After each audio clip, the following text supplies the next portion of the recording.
Bueno, obviamente como papá. Yo creo que uno es un padre diferente para cada hijo por cada edad. Yo soy la mayor de los hermanos, fui su hija mayor. Cuando yo nací, mi papá era un joven estudiante universitario todavía. Y lo recuerdo como un hombre profundamente divertido. Era un papá joven, un papá divertido, también un papá ocupado, un papá que a veces estaba, que a veces no estaba, que a veces estaba preso, que a veces estaba en mítines políticos. Una de las primeras imágenes que tengo de él es, o sea, ya fuera de la infancia más temprana, es que él tenía su escritorio al principio en el departamento, hasta que luego tuvo su oficina, y trabajaba allí. No había una parte del departamento que era como su oficinita donde vivíamos. Y entonces yo chiquita me metía allá porque quería jugar con mi papá, o sea, quería que mi papá que estaba trabajando fuera el papá que a la vez usualmente jugaba conmigo. Y entonces él en ese momento, en lugar de molestarse, agarraba y siempre me dibujaba unos payasos. Y era un gran dibujante, entonces para mí era la maravilla. Él me daba su dibujo y luego yo me lo iba a pintar. Entonces yo recuerdo que yo, en lugar de tener cuadernos para colorear, que luego los tuve, pero al principio lo que tenía eran los dibujos de mi papá que yo coloreaba, eran los payasos que mi papá me dibujaba.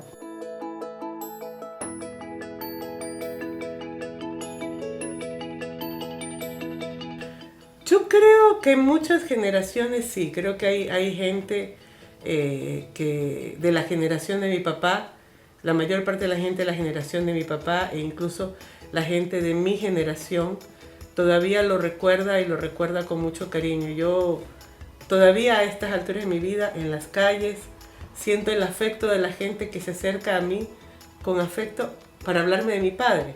Y eso es algo que me emociona mucho. Y te diría francamente que pasa diariamente. Yo no hay un solo día que alguien no se acerque a mí en algún lugar cuando estoy en las calles y demás a hablarme de mi papá.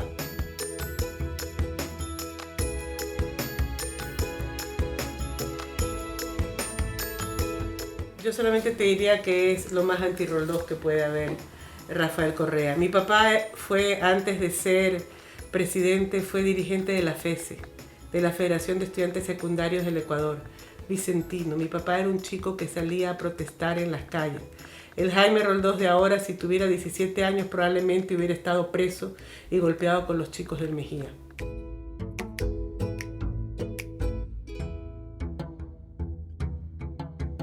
Yo creo que su peso sería otro. Creo que sí tendría un peso muy importante porque habrían cosas que se habrían concretado. Eh, Realmente yo no te podría decir exactamente qué es lo que hubiera pasado. Nadie te puede decir lo que ha pasado. Te puedo decir eh, que creo que es una muerte que lamentamos todos los días. Para mí, obviamente, no solamente desde un punto de vista ciudadano, sino desde un punto de vista personal. Yo creo que una de las cosas que más me entristece profundamente de la muerte de mis padres es que no vieran a sus nietos. Y eso siempre me apena, ¿no? Porque cuando yo veo a mi hija y veo al hijo de mi hermano, hay tantos rasgos de mi papá y de mi mamá que veo en ellos, es tan increíble. Hay un sentido del humor, los dos tienen un enorme sentido del humor. Y yo creo que mi papá se hubiera divertido enormemente con sus nietos.